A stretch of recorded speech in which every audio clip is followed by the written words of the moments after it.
Olá, pessoal, sejam muito bem-vindas, muito bem-vindos, muito bem-vindes. Eu sou a professora Rosane Toebizen, eu sou a coordenadora do projeto de extensão Diversidade Plural, discussões contemporâneas, discussões sobre inclusão em um mundo e transformação. Essa é a terceira edição do projeto Diversidade Plural e essa terceira edição ela foi dedicada exclusivamente para a discussão dos temas sobre inclusão.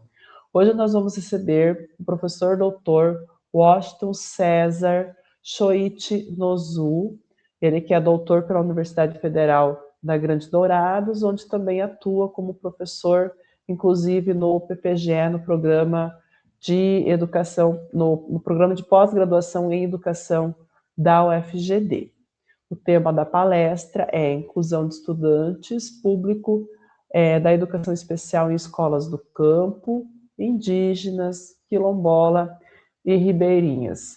Eu peço desculpas a vocês pela minha voz, eu estou rouca, um pouco gripada. Aqui em Mato Grosso do Sul faz um frio danado, é uma situação bastante atípica que acabou afetando aí a saúde, mas daqui a pouquinho quem vai estar com vocês na mediação da mesa vai ser a professora doutora Jennifer Ribeiro Pessoa.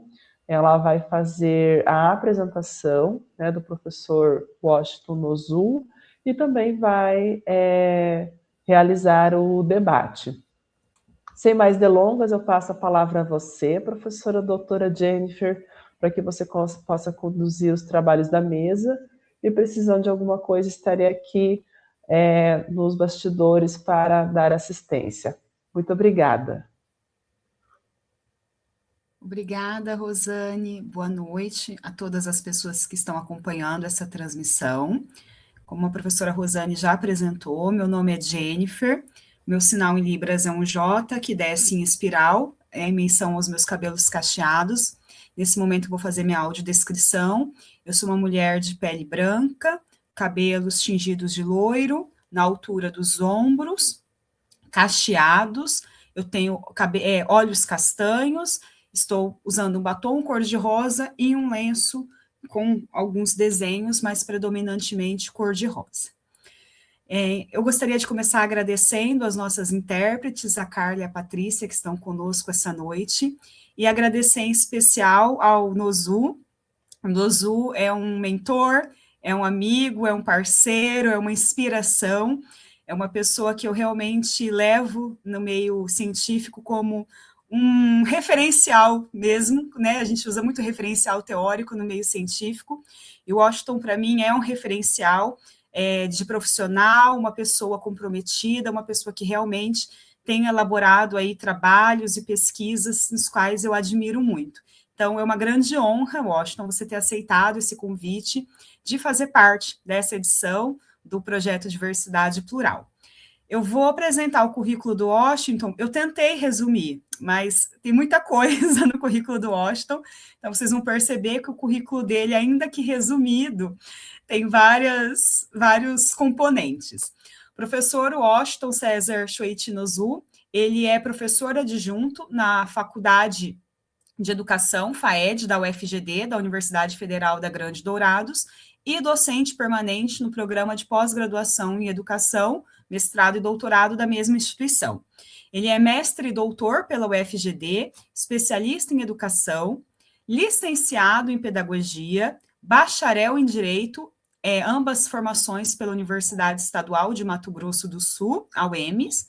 Ele realizou estágio pós-doutorado na Universidade Federal de Mato Grosso do Sul, UFMS, no campus do Pantanal. Ele é líder do Grupo de Estudos e Pesquisa em Educação Inclusiva, o GPEI, e atualmente coordenador do curso de licenciatura em Educação Especial Inclusiva, o PAFOR, também da UFGD. Além disso, ele integra a rede de educação especial dos campos e desenvolve pesquisas nas áreas de educação, atuando principalmente em temas com a interface da educação especial e educação do e no campo, direito, política e judicialização da educação especial, direitos humanos e educação inclusiva. Esse é o resumo do currículo do nosso palestrante dessa noite, então, só por isso dá para a gente perceber que será com certeza uma palestra maravilhosa. Washington, mais uma vez, muito obrigada pela sua presença, e sem mais delongas, eu passo a palavra para você. Boa noite a todas as pessoas virtualmente presentes.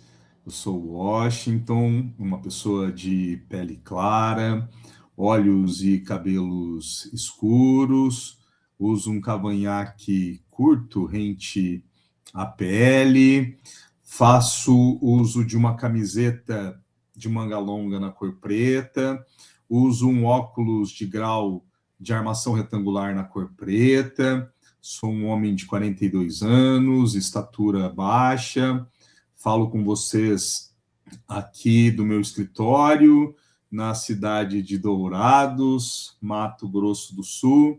Atrás da minha imagem tem algumas estantes de livros, com alguns objetos de decoração.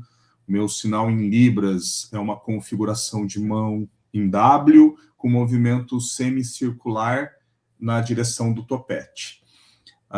Gostaria de agradecer muito ao convite feito pelas professoras Rosane e Jennifer. Fiquei muito feliz com o convite, sobretudo porque é um convite de duas professoras que eu tenho um carinho muito grande, uma relação de respeito e afeto, e também pelo fato do convite partir de um projeto da Universidade Estadual de Mato Grosso do Sul, que é minha casa também, como bem sinalizado pela professora Jennifer, é onde eu tive aí parte da minha formação realizada, e a instituição que eu tenho um carinho muito grande, um respeito, uma gratidão muito grande. Então, todo o convite da UEMS, para mim, é uma intimação, né? Mas é uma intimação afetiva, em que a gente tenta compartilhar um pouquinho de algumas ideias, para tentar aí provocar, quem sabe, algumas transformações. Gostaria de agradecer a interpretação da Patrícia e da Carla, tão fundamentais aí para promover a acessibilidade linguística. Então, muito obrigado, Patrícia e Carla. Algumas reflexões importantes, né, antes de iniciar a projeção da minha fala. Primeiro, toda vez que eu inicio a apresentação dessa temática de inclusão em escolas do campo, das águas, das florestas, indígenas, quilombolas, as interfaces da educação especial e da educação do campo, indígena e quilombola, eu gosto de contextualizar os colegas do porquê, no momento da minha trajetória, eu passei a dedicar a minha atenção para essa temática tão específica. Então, até mesmo para incentivar aí estudantes da graduação, da pós-graduação, no campo da pesquisa, do olhar atento às realidades em que nós atuamos, vivenciamos. Durante o meu mestrado, no ano de 2012, eu investiguei a organização do atendimento educacional especializado em salas de recursos multifuncionais, em um município do estado de Mato Grosso do Sul, um município interiorano. E quando eu estava em uma das escolas de periferia urbana, com uma característica muito específica, pois era uma escola urbana de periferia que atendia 100% dos estudantes oriundos do meio rural. Então, eram estudantes que acordavam bem cedo, pegavam um ônibus nos sítios, nas fazendas ali da região e se deslocavam para estudar nessa escola de periferia urbana.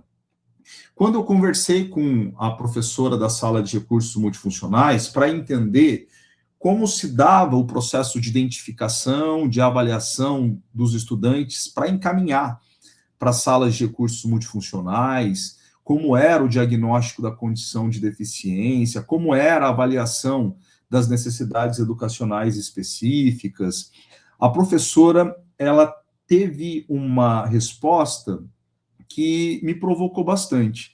Ela disse o seguinte: Washington, se depender de grande parte do coletivo da escola, dos professores da escola, todos os estudantes aqui têm deficiência intelectual.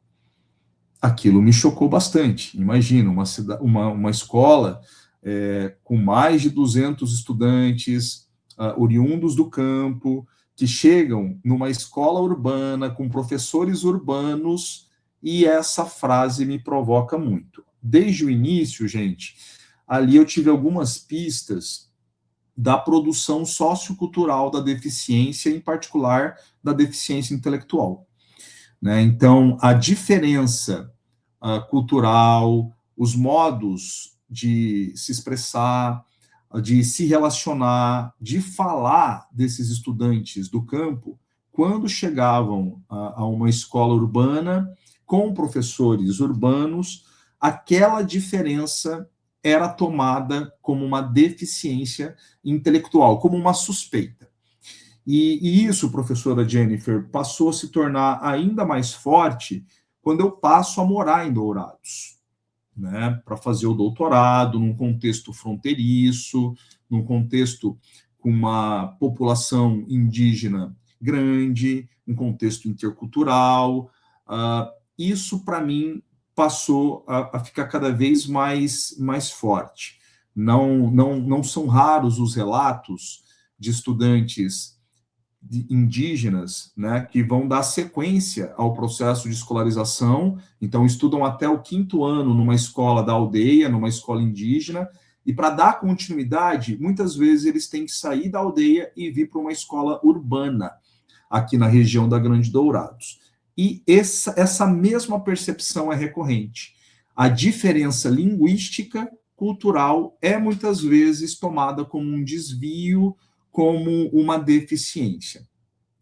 Outro exemplo, Dourados e região é um contexto, né, que recebe muitos migrantes, muitos refugiados haitianos, venezuelanos, com uma diferença linguística e cultural. Esses estudantes também têm chegado até as escolas e têm provocado suspeitas de deficiência quando, na verdade, o que existe ali é uma diferença linguística, sociocultural, na maior parte das vezes, né? Então, esse tema é o que me provocou a começar a estudar essa temática das interfaces da educação especial e da educação do campo. Isso foi em 2014, então já tem 12 anos aí, o tempo voa, o tempo passa muito rápido. De lá para cá pude explorar algumas reflexões, o meu doutorado foi sobre essa temática, eu voltei para aquele município para entender as escolas do campo e a presença ali de estudantes públicos da educação especial. Entre 2019 e 2020, eu pude conhecer as escolas das águas do Pantanal sul-mato-grossense, em Corumbá, uma outra realidade que me ensinou muito também, uma realidade em que há a presença de estudantes públicos da educação especial, muitos dos quais sem identificação e avaliação por falta de serviços de saúde e de educação especial também, né? Então, a própria nomenclatura muitas vezes não é utilizada nessas escolas do campo, nessas escolas mais isoladas, porque eles não têm nem um diagnóstico clínico, nem uma avaliação pedagógica das necessidades educacionais específicas. Então, o estudante, ele não é identificado, né? Embora os professores relatem as dificuldades, todo um processo, e então pude acompanhar também nas escolas das águas esse movimento, né? E então, feita essa primeira apresentação, vou compartilhar com vocês uma palestra que eu tive recentemente, inclusive, com o mesmo teor, com alguns ajustes, de uma fala que eu tive lá na Universidade Federal do Piauí, a convite da professora Ana Valéria Lustosa. Então, aqui são os dados mais atuais que eu tenho, inclusive de reflexões para compartilhar aqui com vocês, para que a gente possa aí ter uma noite produtiva, espero. Então, o título da minha fala, Inclusão de Estudantes Públicos da Educação Especial em Escolas do Campo, Indígenas e Quilombolas. O meu e-mail, para quem depois tiver algum interesse, para a gente continuar o diálogo, meu e-mail, washingtonnozu, tudo junto, @ufgd.edu.br. Sou pesquisador do Grupo de Estudos e Pesquisa em Educação Inclusiva, que nesse ano de 2026, com muita alegria, completa 20 anos. Então, uma breve apresentação para vocês. Por favor, próximo slide. Eu gostaria de, inicialmente, convidá-las a descalçar os sapatos do conhecimento que vocês têm sobre educação especial. E por quê? Porque o conhecimento que é difundido sobre educação especial é um conhecimento pensado para as melhores escolas urbanas. E quando a gente vai para uma escola do campo indígena e quilombola, uma outra lógica precisa ser construída para a gente, de fato, construir oportunidades de escolarização que tenham sentido identitário, de pertencimento, que tenham um sentido dentro do território. Então, o meu convite aqui para reflexão, primeiro, é descalçar os sapatos. E eu me inspirei muito nessa expressão, descalçar os sapatos, a partir de um texto da Célia Chacriabá, deputada federal, doutora em antropologia pela UFMG, uma indígena da etnia Chacriabá. Ela tem um texto que eu tive acesso há uns 3 anos atrás, maravilhoso. O texto intitulado Amansar o Giz, que está dentro de uma obra, vou tentar projetar aqui para vocês, chamada Terra, Antologia Afro-Indígena, fazendo a divulgação da editora Ubu, que foi lançada essa obra no ano de 2023. Nesse material, a Célia Chacriabá, ela nos provoca a pensar a necessidade de descalçar os sapatos usados para percorrer caminhos e acessar conhecimentos teóricos produzidos no centro, e geralmente nos centros urbanos, né? Então, a ideia de amansar o giz, a Célia Chacriabá, ela não trabalha com educação especial, ela usa aqui o termo para pensar o contexto da educação indígena, da educação escolar indígena, e como a escola indígena, ela chega num contexto e muitas vezes sem observar, né, a questão da cultura, a questão do território, da língua, e por isso a escola, quando chega no contexto indígena, precisa amansar o giz, né? O giz aqui enquanto uma metáfora representativa da escola que precisa ser amansado no sentido, gente, de ser ressignificado dentro da cultura do território indígena. E, para mim, a educação especial nas escolas do campo, indígenas e quilombolas, ela precisa amansar o giz. Ela precisa ser ressignificada, reconstruída. Por quê? A lógica predominante da educação especial é uma lógica urbanocêntrica, que é um conceito que eu tenho desenvolvido desde a minha tese de doutorado, e é também uma educação especial colonizadora dos corpos, dos gestos, das linguagens, uma educação especial individualizante, que em muitos contextos, sobretudo de povos tradicionais, que atuam, né, numa lógica coletiva, essa perspectiva individualizante da educação especial, ela fica dissolvida e sem muito significado no contexto. Então, para pensar e fazer a educação especial em escolas do campo indígenas, quilombolas, ribeirinhas, nós precisamos descalçar os sapatos e permitir aprender com a cultura, com o território, para construir outras propostas de educação especial. Então, o objetivo da minha fala nessa noite é problematizar, é tensionar, questionar, refletir de forma crítica a proposta brasileira de educação especial para as escolas do campo, indígenas e quilombolas. Para tanto, eu organizei a minha fala em 4 momentos. No primeiro momento, apresentar as diretrizes da educação especial, ou seja, as orientações para o pensamento e para as ações sobre a educação especial. Isso é o que são diretrizes, orientações para o pensamento e para a ação. Na sequência, como tem se dado as ações nas escolas do campo, indígenas e quilombolas sobre a inclusão escolar. Num terceiro momento, eu venho refletindo sobre a necessidade, e o próprio movimento das insurreições camponesas, indígenas e quilombolas que passam a reivindicar uma outra proposta de educação especial para esses contextos. E, por fim, para a gente pensar, para a gente fazer outras formas de inclusão em escolas do campo, indígenas e quilombolas. Então, a minha fala vai ser organizada, estruturada nesses 4 momentos.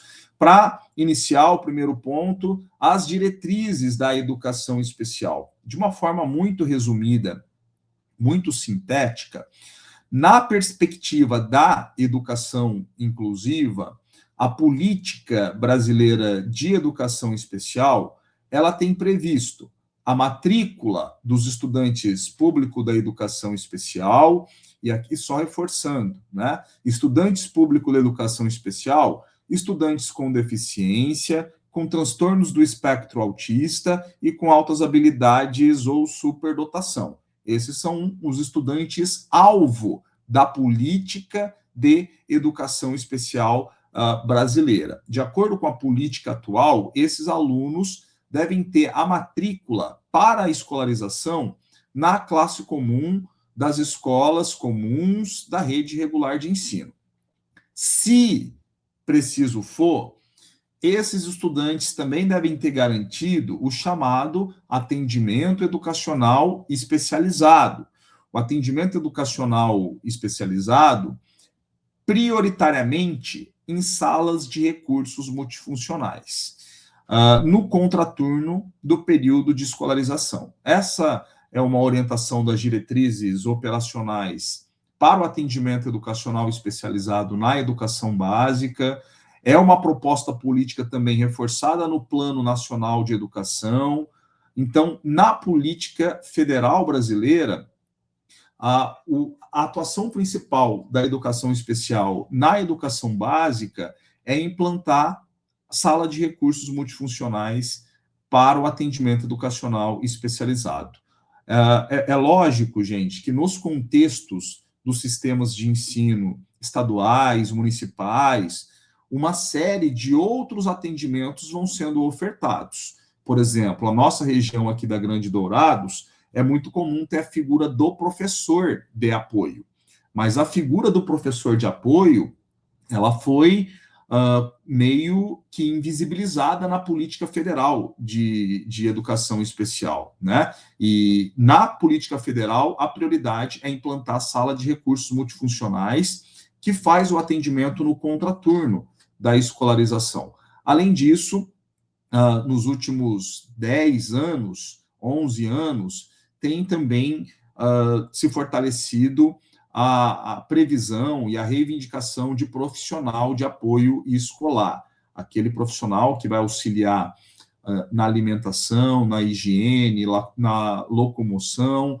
O decreto de 2025 inclui também a parte da comunicação e da interação como suporte para esse profissional de apoio escolar. Então, na política federal brasileira, com as leis normativas federais, esse é o desenho básico, da política de educação inclusiva. Garantir matrícula na sala de aula comum e, se o aluno necessitar, ofertar um atendimento educacional especializado nas salas de recursos multifuncionais, no contraturno da escolarização, diferente do espaço da sala de aula comum, E ainda tem sido previsto também a figura do apoio escolar, do profissional de apoio escolar.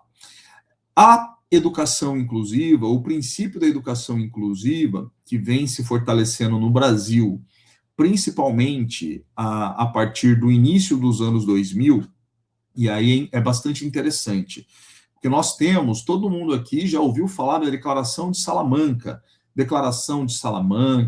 certidão de nascimento do conceito de escola inclusiva, publicada em 1994 na Espanha. Todo mundo já ouviu falar da Declaração de Salamanca e a importância desse documento para a educação inclusiva. Nesse documento, já começa a se disseminar a ideia de escola, de educação inclusiva, no âmbito internacional. Só que no Brasil, 94, a gente estava vivendo uma política de integração, né? Uma política que priorizava ainda o espaço das classes especiais. Os efeitos da política de inclusão vão chegar, de fato, no Brasil a partir dos anos 2000. Muitas pesquisadoras indicam aí o ano de 2003 como marco da política de inclusão no Brasil. É quando, de fato, o governo federal passa a desenvolver uma série de ações, de programas para fomentar a inclusão de estudantes públicos da educação especial nas escolas comuns.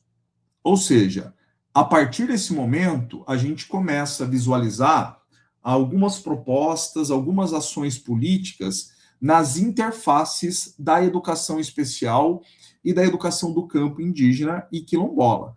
É somente com a proposta de inclusão escolar que as interfaces da educação especial e da educação do campo indígena e quilombola passam a ser fortalecidas, né? No espaço dessas escolas diferenciadas, que também os estudantes públicos de educação especial devem ser escolarizados.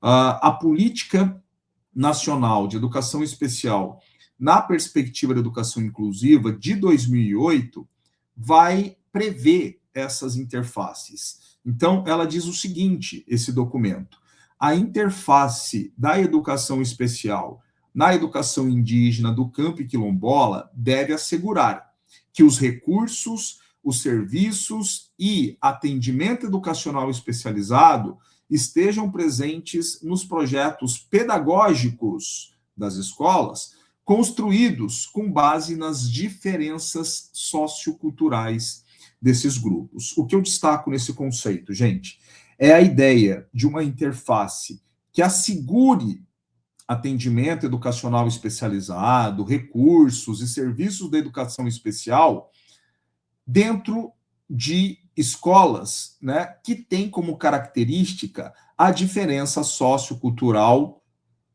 desses grupos, né, dos indígenas, camponeses e quilombolas. Então, aqui o desafio dessas interfaces é tentar tanto responder às necessidades educacionais específicas dos estudantes, considerando as diferenças socioculturais e linguísticas também. E aí é um grande desafio, né? Porque nós estamos lidando com escolas do campo indígenas e quilombolas que já têm a característica de serem escolas diferenciadas, considerando os sujeitos, né, que a constituem. Então, é uma escola com uma característica diferenciada, que tem que valorizar, promover os aspectos culturais, territoriais, as necessidades, os sonhos, as lutas dos povos do campo, indígenas e quilombolas, mas também, no processo de inclusão agora, responder às necessidades educacionais específicas dos estudantes públicos da educação especial.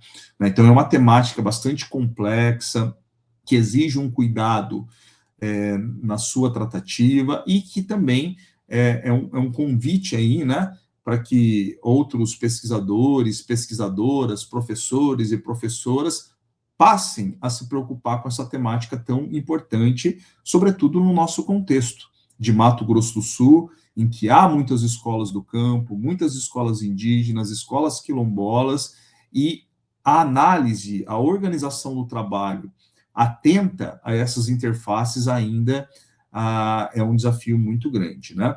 E aí a pergunta que eu faço, né, desde 2014, de quais formas essas interfaces, né, atendendo às necessidades educacionais específicas e respeitando as diferenças socioculturais e linguísticas, elas têm se materializado nas escolas. Por favor, próximo slide.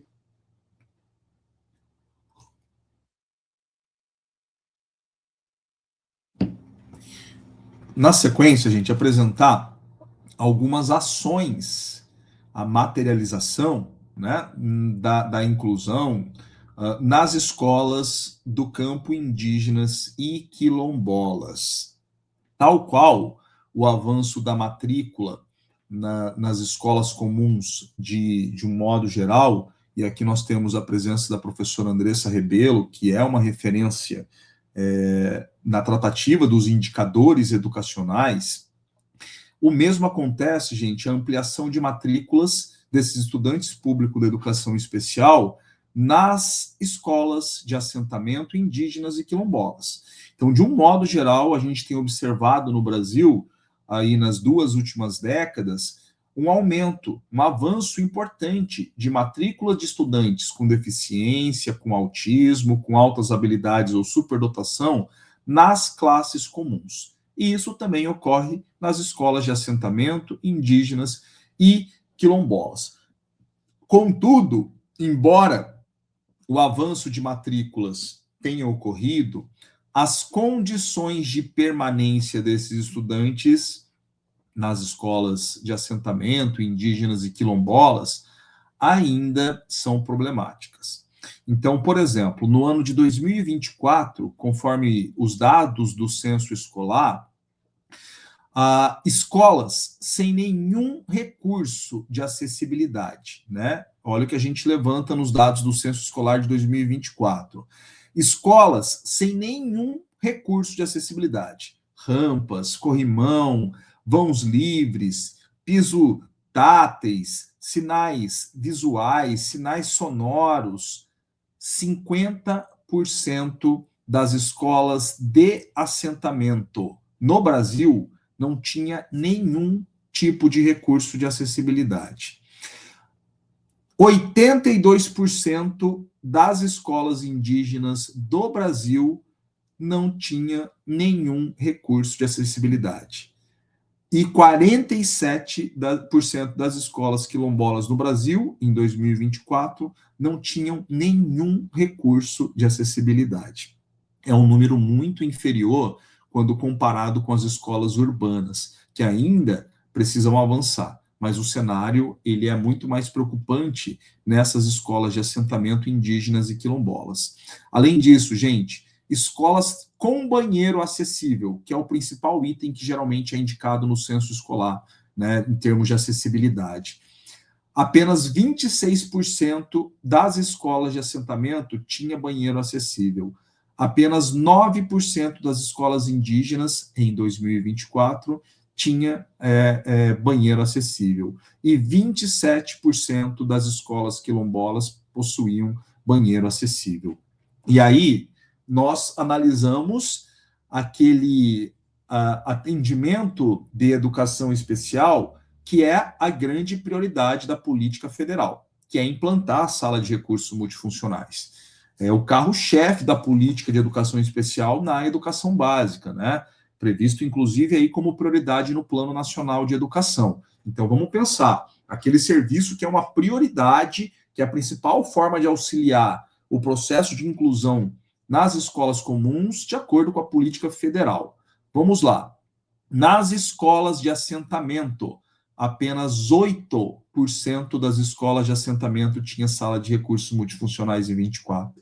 Ou seja, aquela política, né, prioritária, apenas 8% das escolas do Brasil de assentamento tinha sala de recursos multifuncionais. Vejam, gente, que preocupante. Apenas 3% das escolas indígenas do Brasil tinha sala de recursos multifuncionais. E 11% das escolas quilombolas possuía sala de recursos multifuncionais em 2024. Ou seja, quando nós analisamos as ações, nós verificamos que são ações insuficientes do ponto de vista quantitativo, né? Observem os dados do Censo Escolar de 2024. É uma insuficiência, né? Não chega de forma satisfatória. É preocupante os dados do Censo Escolar para pensar aí acessibilidade e sala de recursos multifuncionais em escolas do campo, indígenas e quilombolas. E além de serem insuficientes do ponto de vista numérico, nós temos também destacado que são, muitas vezes, ações inadequadas. Por quê? Porque elas desconsideram as diferentes realidades e os contextos educacionais do campo, indígena e quilombola. Por que eu digo isso, gente? Muitas escolas do campo podem se organizar, de acordo com a política federal, por meio da pedagogia da alternância, articulando tempo escola, tempo comunidade, escolas que se organizam no Pantanal por meio de períodos concentrados, considerando aí o ciclo de cheia e de seca da planície pantaneira. Então, é todo um calendário diferenciado. Como fica a situação dessas escolas para atendimento no contraturno? Como fica o atendimento em sala de recursos multifuncionais numa escola que tem toda a sua organização por meio da pedagogia da alternância, tempo escola e tempo comunidade? O aluno passa um período na escola, passa um período na comunidade, considerando a produção agrícola, as condições climáticas. Além disso, o transporte escolar rural, nesses contextos, ele tem poucas linhas. Com poucas linhas, tem a possibilidade de esperar alguns alunos para um atendimento no contraturno, né? Tanto é que as pesquisas apresentam, né, que grande parte dos estudantes acabam sendo retirados da sala de aula comum para receber o atendimento no mesmo turno da escolarização nas salas de recursos multifuncionais. Ou seja, gente, é um atendimento inadequado à realidade das escolas do campo, indígenas e quilombolas. E não só delas, de muitas escolas de periferia também, que apresentam ali elementos próximos, muitas vezes. Próximo slide, por favor. Contudo, gente, eu tenho aprendido muito com o conhecimento camponês, indígena e quilombola. Tanto é que o excerto que eu trago para abrir a minha fala é um excerto da Célia Chacriabá, né? E, para mim, esses conhecimentos têm me feito pensar a educação especial de outro modo, tem me deslocado. E eu destaco aqui também os documentos da educação do campo, indígena e quilombola. As diretrizes da educação do campo, indígena e quilombola têm apontado ali elementos importantes para a gente repensar a educação especial nesses contextos, né? Destaco aqui, principalmente, gente, vale a pena que vocês leiam os artigos sobre educação especial das Diretrizes Nacionais para a Educação Escolar Indígena, de 2012, e as Diretrizes Nacionais para a Educação Escolar Quilombola, também de 2012.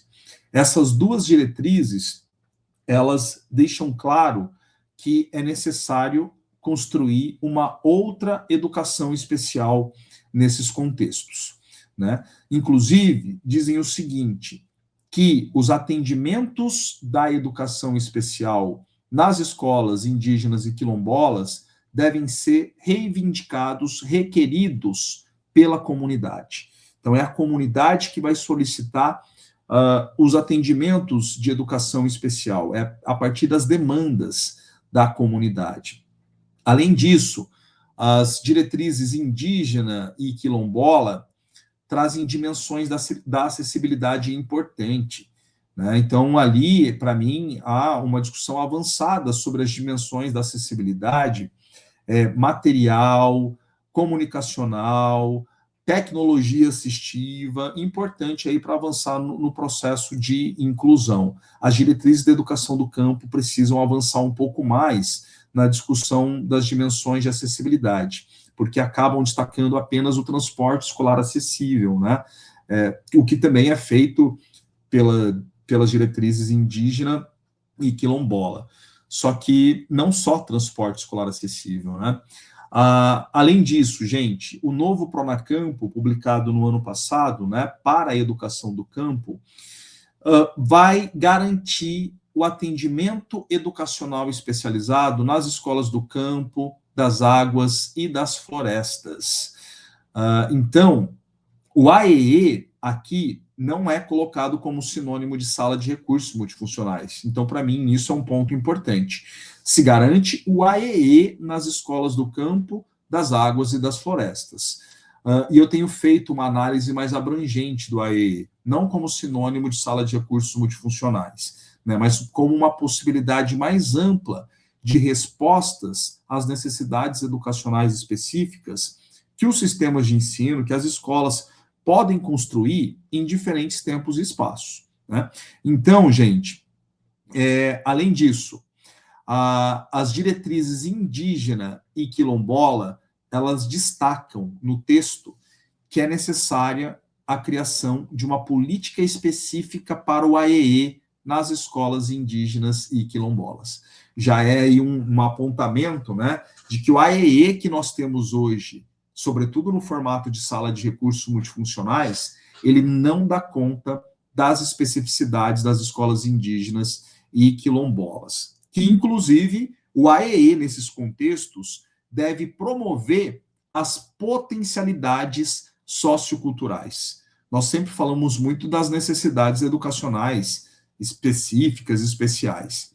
Esses documentos, as diretrizes indígena e quilombola, ao destacar o AEE, demarcam também essa especificidade sociocultural, né, identitária, de promover as potencialidades socioeducacionais. Por fim, gente, o que eu destaco dessas diretrizes é que elas nos ensinam que, nesses contextos, é preciso um processo intercultural para identificar e avaliar as necessidades educacionais específicas dos estudantes. Lembra o que eu estava compartilhando com vocês, o que me trouxe, o que me motivou a vir pensar, trabalhar, estudar com a temática, que era justamente a produção sociocultural da deficiência, em particular da deficiência intelectual.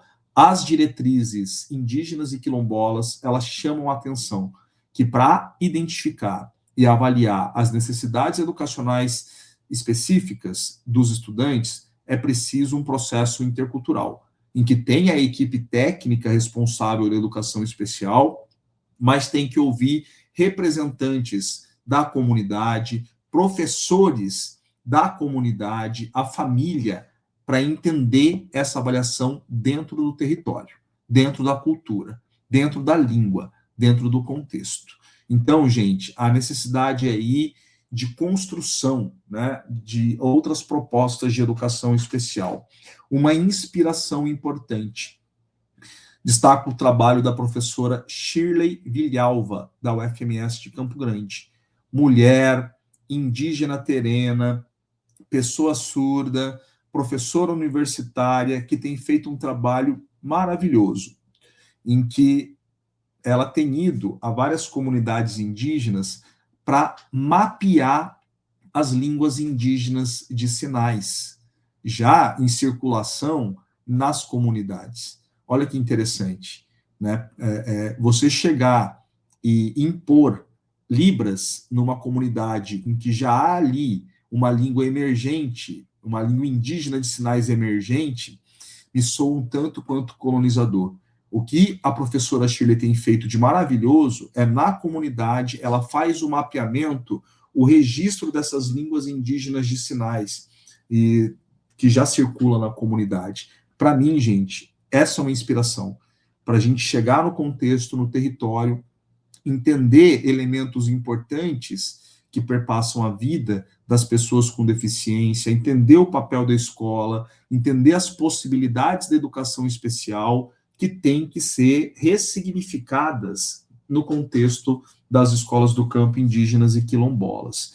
Nesse sentido, se as diretrizes da educação especial elas são colocadas, né, como urbanocêntricas, colonizadoras, individualizantes, nesses contextos é preciso que a educação especial seja construída com os povos e as escolas do campo indígenas e quilombolas, e não para, né? Até então tem sido proposta uma educação especial de cima para baixo, sem a participação, sem a escuta dos povos e das escolas do campo indígenas e quilombolas. Nesse sentido, gente, é preciso caminhar com pés coletivos nesses territórios, né? Construir e não apresentar propostas prontas, muitas vezes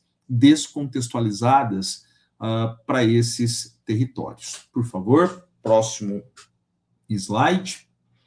Assim, chegamos ao último momento da minha fala, para a gente pensar e também fazer uma outra inclusão nas escolas do campo indígenas e quilombolas, né?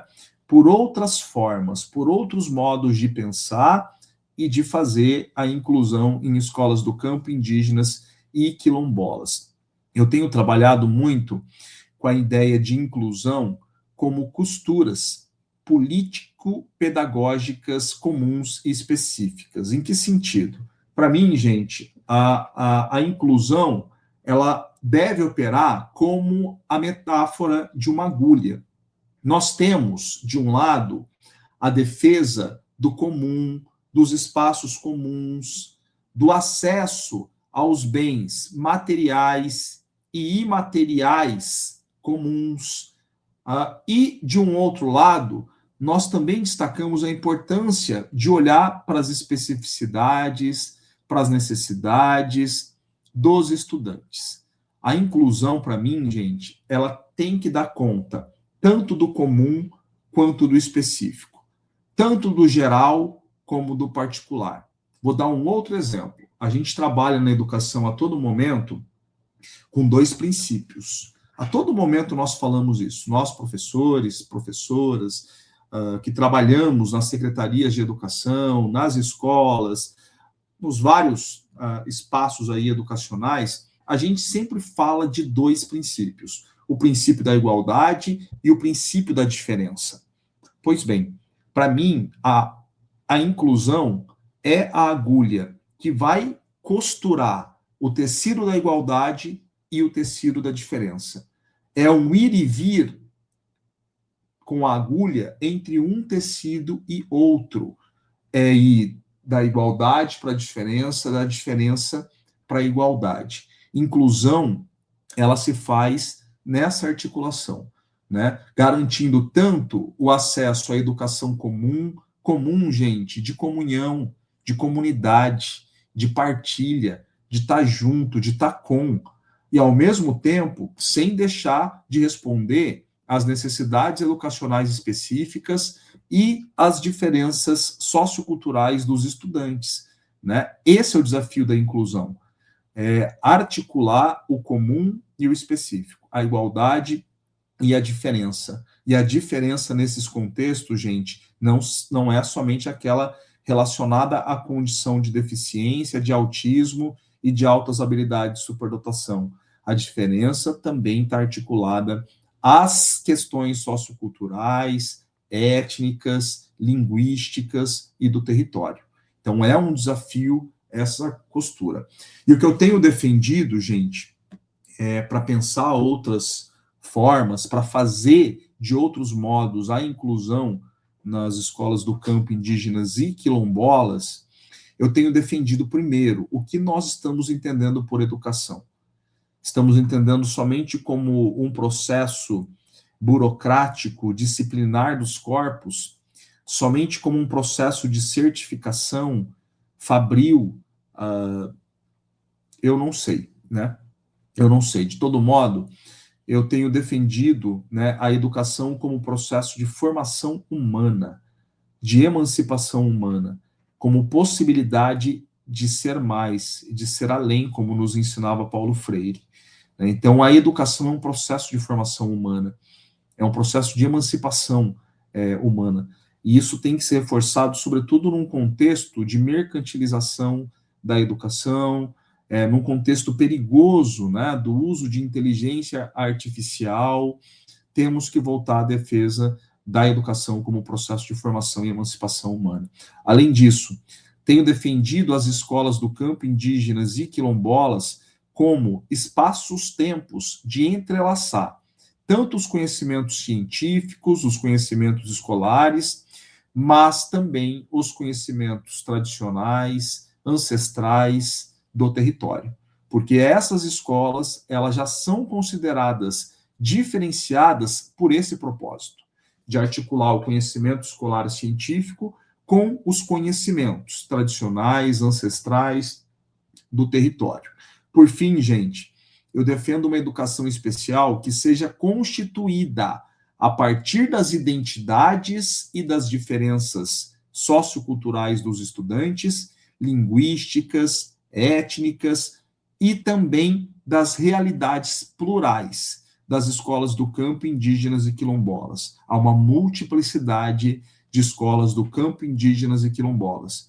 Então, a educação especial, ela tem que se reconfigurar considerando a realidade. Eu digo isso porque, por exemplo, há escolas do campo de pequeno distrito que todos os estudantes vivem no pequeno distrito. A sala de recursos multifuncionais, ela pode atender no contraturno e os estudantes moram perto e podem receber o atendimento. Tudo bem, né? Não é ser contra os atendimentos, mas é pensar que só esse tipo de serviço pode não dar conta de outros contextos e de outras realidades, em que os alunos não podem voltar no contraturno, em que a própria organização da escola não prevê um contraturno. Né? Então, como pensar possibilidades no contexto com os povos e as escolas do campo indígenas e quilombolas? Por favor, próximo slide. Assim, gente, é preciso amansar o giz da educação especial. É preciso ressignificar a educação especial nas escolas do campo indígenas e quilombolas. Para tanto, é preciso aprender a desaprender os modelos fixos, padronizados e urbanocêntricos de atendimento educacional aos estudantes com deficiência, com autismo e altas habilidades de superdotação. Nós estamos muito engessados no modo de pensar a educação especial e aí sufocamos a possibilidade de emergência de outros modos, de outras possibilidades que podem ser mais contextualizadas, que podem estar mais próximas, que podem ser mais significativas para o contexto, né? Nesse sentido, gente, para amansar o giz da educação especial, para ressignificar, para reconfigurar a educação especial nas escolas do campo indígenas e quilombolas, a gente precisa de uma reflexão-ação anticolonial, porque, como eu já denunciei, a educação especial, historicamente, ela é colonizadora de corpos, de gestos e de linguagens e de expressões. Né? É uma educação especial ainda muito racista. Há pesquisas que indicam que grande parte de estudantes encaminhados para serviços de educação especial tem um viés de racismo estrutural ali perpassando. Além disso, precisamos de uma educação especial anticapacitista, que não reforce o preconceito, o estereótipo em relação à condição de deficiência. Uma educação especial antimedicalizante, reforçando os processos pedagógicos, né? Respeitamos toda a atuação na área da saúde, terapêutica, mas em se tratando de educação, temos que reforçar o processo educacional e o processo pedagógico. E, por fim, uma educação especial contra-hegemônica, que se constitua a partir de possibilidades diversas de operacionalização para além do modelo hegemônico de sala de recursos multifuncionais, que é importante e que tem um sentido em alguns contextos, mas não em todos os contextos. Por fim, algumas premissas para a gente avançar nesse desafio de amansar o giz da educação especial nas escolas do campo, indígenas e quilombolas. Primeira premissa, gente, sem a qual não é possível avançar.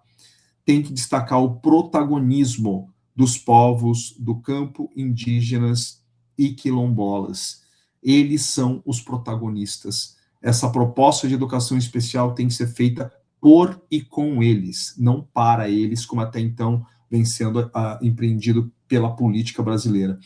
Uma segunda premissa, nesse processo é preciso desenvolver, promover um diálogo intercultural com a equipe técnica da educação especial, apresentando as possibilidades de atendimento de educação especial, mas a todo momento dialogando com as diferenças e as especificidades dos sujeitos e também das escolas do campo, indígenas e quilombolas. É um processo intercultural, né? E nesse processo intercultural, alguns pontos podem ter convergência, outros não, né? Faz parte do processo do diálogo intercultural, entender que alguns pontos têm maior articulação e outros não têm, né? Quais possibilidades podem ser construídas? E, por fim, uma última premissa é considerar perspectivas teóricas, práticas e da própria experiência que valorize a comunidade, um olhar interseccional necessário para a tratativa dessas interfaces, considerar ali atravessamentos de classe social, de gênero e de raça, quando for abordar as interfaces da educação especial com a educação do campo, indígena e quilombola, e uma perspectiva também intercultural, que entenda que há ali relações de poder entre as culturas, que é um espaço importante de poder que não pode ser desconsiderado aí no processo e que promova um diálogo para tentar mediar aquilo que é possível de articular e também entender que alguns pontos são mais complexos aí de articulação. Por fim, próximo slide, as referências que vocês podem depois aprofundar, né? Gostaria muito que fosse mais disseminado esse texto da Célia Chacriabá, Amansar o Giz, porque ele nos desloca a tentar entender outras lógicas, outras temporalidades para pensar a educação, né? E, em particular, a educação especial. Acho que é isso, gente. Agradeço aí a oportunidade, desculpa se eu me prolonguei demais, se eu falei além do devido. Fico à disposição para a gente bater um papinho. Washington, é sempre um prazer te ouvir. Você, na sua fala inicial, ali, quando você está falando da sua trajetória, que se iniciou em 2014, já começa a trazer uma reflexão ali para a gente, e eu me coloco muito nesse lugar, de que muitas vezes a gente vai fazer as nossas pesquisas, a gente vai falar sobre a precarização da educação básica como um todo, as questões de acessibilidade, o quanto é difícil, e a gente sempre olha para o espaço urbano, a gente sempre fala dessa escola, eu digo por mim e pela maioria das pessoas, a gente quase nunca pensa que vai muito além do espaço urbano. A gente sempre, quando vai falar da precarização e das barreiras institucionais e locais e reais, a gente pensa no espaço urbano. E, infelizmente, quando a gente vai aí para as escolas dos campos e das águas, a gente percebe que essas barreiras, elas são ainda maiores do que nos espaços urbanos. No meu mestrado, eu pesquisei um pouco sobre a educação do campo, na pedagogia do MST e as questões de gênero, e quando a gente para perceber e olhar para essas escolas, aí a gente percebe que uma coisa que você falou, né, que me chama muita atenção, é uma educação do campo e para o campo. Então, falar sobre eles a partir da perspectiva deles, a partir da realidade social deles. Eu acho que tem muita coisa para pensar a partir da sua fala de hoje. Eu fui anotando aqui algumas coisas, que todos nós possamos descalçar os sapatos, que nós possamos ressignificar o que é fazer inclusão e o que são essas barreiras, e que elas existem em diferentes níveis, em diferentes espaços. Eu acho que essa é uma questão muito importante que ficou evidenciada na sua fala. Eu tenho uma pergunta. Na sua fala, você traz especificamente os dados do censo escolar sobre as questões de acessibilidade, ou, no caso, falta dela nesses espaços. Tem alguma pesquisa, né, dentro desses estudos, dessas redes de pesquisa que você tem participado, sobre o número de alunos públicos da educação especial que estão frequentando essas escolas dos campos e das águas? Porque, considerando que alguns aspectos de acessibilidade são mínimos ou quase inexistentes, como que fica a questão desses alunos? Eles conseguem frequentar esses espaços, ou a gente acaba que não está tendo a participação, a frequência desses alunos nessas escolas?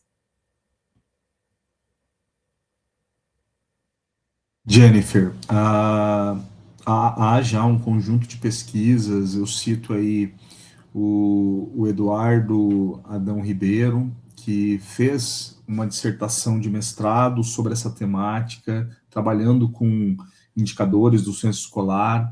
Agora, no doutorado dele também, em Direito, ele retoma esses dados dos indicadores.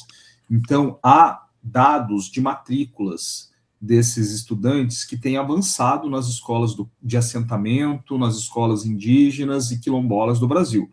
Então, há um aumento registrado, né, pelo censo escolar de matrículas nesses estudantes. Então, o censo escolar ele apresenta dados gerais. A tua pergunta, ela nos leva a pensar as condições de permanência desses estudantes, né? Então, muitos estudantes ainda chegam, quando chegam, né, porque eu também tenho suspeitas de que grande parte desses estudantes que vivem no campo, desses estudantes não, né, dessas crianças e adolescentes em idade escolar obrigatória com deficiência que vivem no campo, não chegam até as escolas, né? Então, o censo escolar ele registra aqueles que estão presentes, mas eu tenho algumas suspeitas aí a partir de alguns levantamentos de que muitos das crianças e adolescentes em idade escolar obrigatória com deficiência que vivem no meio rural não chegam até as escolas. E quando chegam, muitas vezes, com transportes improvisados, com condições estruturais inacessíveis. Então, eles existem e estão presentes nas escolas, mas as condições de permanência, e aí as pesquisas de campo têm apontado isso, né? As pesquisas que fazem observação, entrevista, estou como orientando a Maria Helena, que está pesquisando uma escola em assentamento. Então, esse tipo de pesquisa entra dentro dos espaços e vai entendendo na prática, né, essas barreiras, a falta de acessibilidade e até mesmo o que tem sido feito de bacana, né, o que está se construindo de positivo para melhorar as condições de escolarização. Estão presentes, resistindo, existindo, né, ainda que nem sempre em condições favoráveis. Então, há dados aí que já trazem esse aumento também.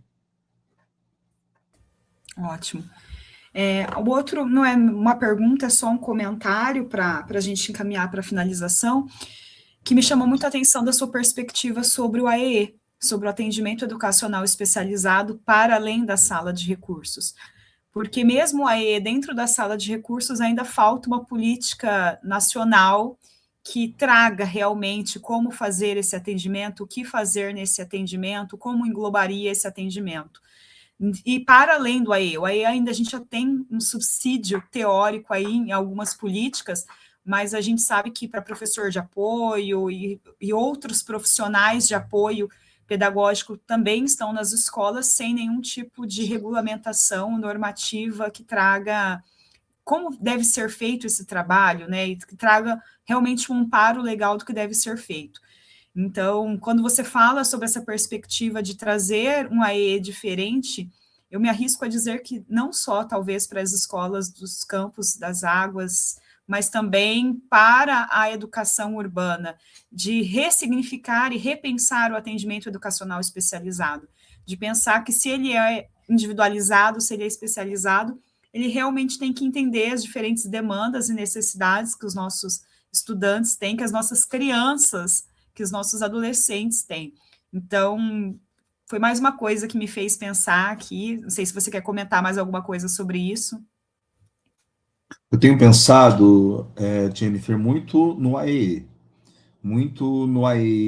desde as primeiras previsões desse termo na década de 80, desde portaria do Senesp de 86, que eu tive acesso por meio de trabalho da professora Andressa, da professora Mônica, como depois vai ser amplamente disseminado na Constituição Federal de 88, e como isso vai produzindo uma série de interpretações que ora dá a entender que a AEE é sinônimo de educação especial, ora é antônimo, ora, e aí a política de inclusão dá esse direcionamento, né, de que o AEE é um serviço, é uma forma de atuação da educação especial, que deve ser transversal aos diferentes níveis, etapas e modalidades de ensino. Temos a política de 2008, que indica que esse AE tem que ser no contraturno, e vem a resolução 4 de 2009, das diretrizes operacionais do AE, que diz que o espaço prioritário é a sala de recursos multifuncionais. Né? E aí, para mim, e não só para mim, né, para parte de colegas da área, a gente fica entendendo, né, porque foi intencional, inclusive, da política, achar que a AEE é sinônimo de sala de recursos multifuncionais. Eu entendo que nós, enquanto pesquisadores, pesquisadoras, professores e professoras, nós temos que disputar o sentido de AEE também. Qual o sentido? Bom, se a Constituição Federal é a lei maior do Brasil, na hierarquia das leis, né, e ela não fala de sala de recursos multifuncionais, é uma resolução do CNE que vai reduzir, porque a gente tenta manter, né, essa lógica. A política vem induzindo essa interpretação. O Plano Nacional de Educação direciona para a sala de recursos. Mas eu entendo, Jennifer, que o AEE ele tem que ser tomado como um conjunto amplo de respostas às necessidades dos estudantes no processo de escolarização, para a acessibilização do currículo em diferentes tempos e espaços da escola e da universidade. Então, para mim, um atendimento, uma resposta às necessidades do estudante na sala de aula comum pode se dar via AEE para mim. E na biblioteca, via AEE. Num conjunto de dinâmicas de atividades educativas no recreio, pode ser o AEE. A AEE, para mim, é um conjunto de respostas. Eu tenho disputado esse sentido para pensar que é além de sala de recursos, é também na sala de recursos. Não é só sala de recursos, né? Isso quem vai direcionando a interpretação foi a política, porque a lei mesmo, né, Constituição Federal, a LDB, não reduz a contraturno, não reduz a sala de recursos multifuncionais. A política tem restringido como uma opção do executivo. Nosso papel, disputar sentido. Promover outras interpretações. Por exemplo, e por que eu estou te dizendo isso? A tua pergunta é muito boa. Ok, Washington, então, você falou aí a noite toda que sala de recursos não dá conta de todas as escolas do campo, indígenas e quilombolas, e também urbanas, né? Pela configuração. E o que vai fazer? Há outras opções. Há outras opções de resposta às necessidades educacionais específicas que podem ser construídas nessas escolas, inclusive nas urbanas. Eu não sou a favor, Jennifer, de levar e implantar um modelo de forma única, como foi feita para a sala de recursos multifuncionais. Eu não sou a favor de chegar e querer colocar a fórceps também, por exemplo, ensino colaborativo para todas as escolas, que é reproduzir algo que a gente critica, de ter um modelo único. Não. Para mim, é ter opções que podem se constituir como mais favoráveis a partir da realidade de cada escola. Opa, se aqui nessa escola é possível o contraturno, e ele está sendo potente para auxiliar no processo de escolarização, por que não? Para essa escola que os estudantes não podem voltar no contraturno, por que não levar esse atendimento para a sala de aula comum, para o contexto das disciplinas, para auxiliar ali no processo de aprendizagem na sala de aula comum, né? Há um outro contexto que precisa de um professor itinerante dando orientações, consultoria, ali dentro da sala de aula, orientando o professor, orientando o próprio estudante. Para mim, gente, todo esse tipo de suporte amplo, para mim, eu tenho entendido como AE. Para mim, isso é uma forma de resposta. Não é só sinônimo de sala de recursos multifuncionais, embora é o que a política de inclusão tem veiculado, disseminado, é o que a gente ouve nas escolas, porque foi intencional, inclusive, tentar reduzir a um único tipo de serviço, o que é contraditório. Por que é contraditório? Se nós temos uma diversidade de necessidades educacionais específicas, os estudantes apresentam diferentes necessidades, realidades. É coerente a gente apresentar um único modelo para responder a essa diversidade? Para mim, não é coerente, né? Não é razoável. Por isso que a gente tem que disputar o sentido, né? Então, numa escola do campo, por exemplo, ou numa escola indígena, que tem muita especificidade e que tem que respeitar a posição, o desejo da comunidade, para não ter mais uma postura colonizadora, são povos que foram colonizados por mais de 500 anos. A gente vai querer reproduzir essa colonização? Não. Mas tem que conhecer. Por exemplo, o que é educação especial? Eu trabalho muito na Faculdade Intercultural Indígena. E quando eu dou aula de política federal de educação especial, o termo que eu uso, professora Rosane, gente, eu vou falar aqui da política urbanocêntrica de educação especial, né? Ou então, a política juruá de educação especial, a política não indígena, que é a que tem. Ok, o que ela fala? Ela fala disso, disso, isso. Temos esses atendimentos. Vamos dialogar agora para ver o que faz sentido na realidade de vocês? O que pode ou não ser mais possível? Isso é o diálogo intercultural, né? Eles vão falar, tem coisa que não tem sentido. Opa, isso eu acho que pode ser bacana, porque também tem sido vendida uma ideia muito medicalizante, muito individualizante da educação especial, que não tem sentido em muitos contextos, que o que prevalece é o sujeito coletivo, é a coletividade. Então, é falar de indivíduo para um contexto em que o que tem sentido é o sujeito coletivo, e a educação especial ela é individualizante. Ela atua em torno do indivíduo, né? E aí você vai para um contexto em que a coletividade é o que dá sentido para a existência. Então, é muita coisa para a gente ir pensando junto. Washington, nossa, cada fala sua a gente vai se maravilhando ainda mais e aprendendo ainda mais. Tem vários comentários aqui, eu vou só ler um aqui da Silmara. Nossa, gente, eu fico muito contente por participar desse projeto, pois cada encontro é uma riqueza de saberes e nos deixa muito envolvido em cada explicação. E eu vou pegar aqui o finalzinho da sua fala, para já fazer minha fala final de agradecimento, que você termina falando sobre uma educação especial constituída a partir das identidades, das diferenças socioculturais dos estudantes e das realidades plurais. Então, pegar essa sua ideia das realidades plurais para agradecer a sua participação nesse projeto de extensão que tem por título, né, Diversidade Plural, e nesse ano o tema Discussões Contemporâneas sobre Inclusão. Eu acho que mostra que tem tudo a ver a sua participação aqui e que você realmente veio para brilhantar muito o nosso projeto. Mas só agradecer a sua participação, a sua fala, as suas contribuições. Vou te mandar algumas mensagens depois, porque muita coisa aqui que eu quero conversar com você, muitas ideias. Eu acho que é importante a gente dialogar. e muito obrigada mais uma vez por ter aceitado o convite. Já agradeço também às intérpretes Carla e Patrícia por terem estado conosco mais uma noite juntas. Passo a palavra agora para a minha colega e amiga Rosane para fazer a fala e os agradecimentos finais dela. Acho que a Jennifer já foi muito feliz nas suas colocações, agradecendo o professor Dr. Washington Luiz pela excelente exposição.